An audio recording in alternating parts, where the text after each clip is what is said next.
There's not enough time. There is enough time. There's not enough time. I don't think there's enough time. We're going to talk about some real time hacks. The real time hack, I think, is a good solution.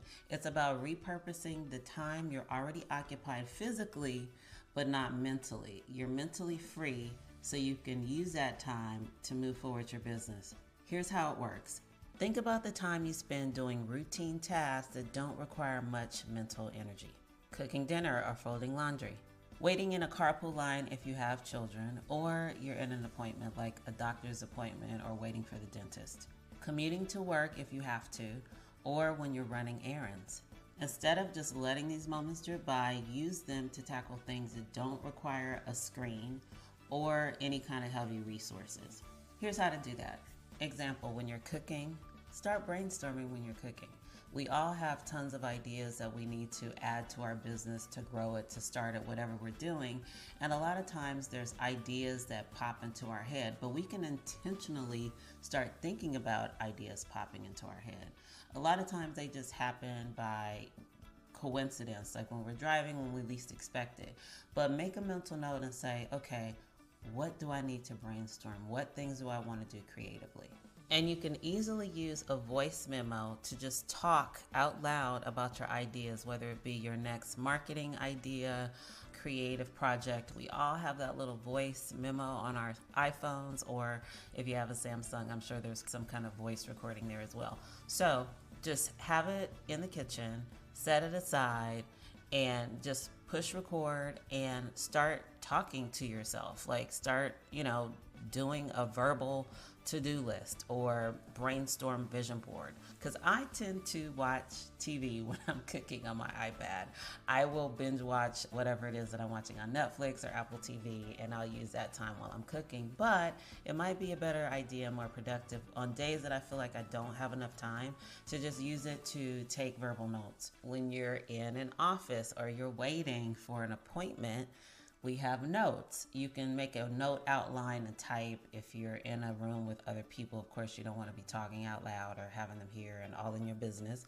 But you can use the notes to type out ideas, make an outline, and then save it. And you can also airdrop it or transfer it to your actual laptop or your desk computer that you use to kind of gather all of your stuff. Or you can just go on to Google Docs. There's an app for it on your phone. You can start using that time to create your Google Docs. And that's another way to get a lot more bang for your buck. Another thing, there's always something to learn. We never ever stop learning when we're in business. So when you're on a commute or just on a long drive where there's a lot of traffic and you're going to be in the car for a substantial amount of time, even if it's 20 minutes, but if it's going to be 30 minutes to an hour and a half, that is a good time to listen to podcasts about your business or something that you want to learn about your business. You could listen to podcasts about marketing. You could listen to podcasts about how to scale your online business. You can listen to podcasts. There's some podcasts that are really creative for people that are artists. There are a lot of accessory and jewelry brand podcasts where people that have started them and are very successful, and they give industry ideas.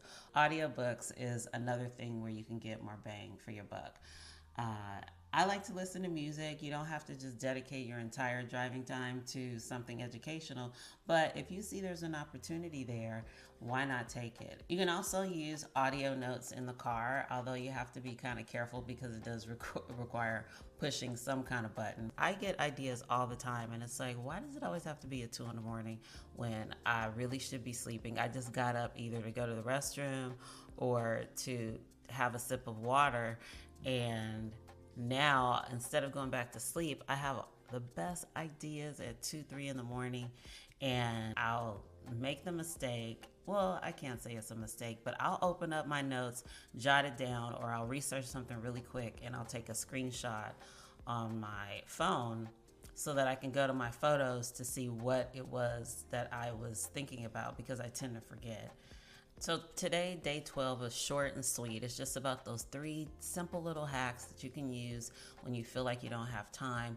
Make use of when you're doing tasks, when you're commuting, and when you are waiting for something like an appointment. And the reason why it works is because we don't need necessarily more time, because we're not going to get it, right?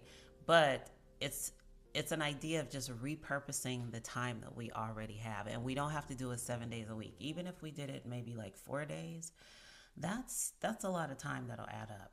I would love it if you would continue with me and subscribe if you haven't already, and like this video, set the bell timer so you know when the next video is out. I'm going to be back with day 13, and who knows what that will be. It's just motivating every day, because when this is a new muscle, just like working out, it's like flexing a new muscle to get into the habit of switching from, employee type of mode to entrepreneurial mode. It's not something that we're used to, and it's foreign, right? So every day we have to fight what we're resisting when it comes to flexing those muscles of staying consistent, tackling something each day. And I'm just happy that you're willing to take this 21-day challenge with me. Let's get it done. We're going to lock in for 21 days. I'll see you tomorrow. Bye.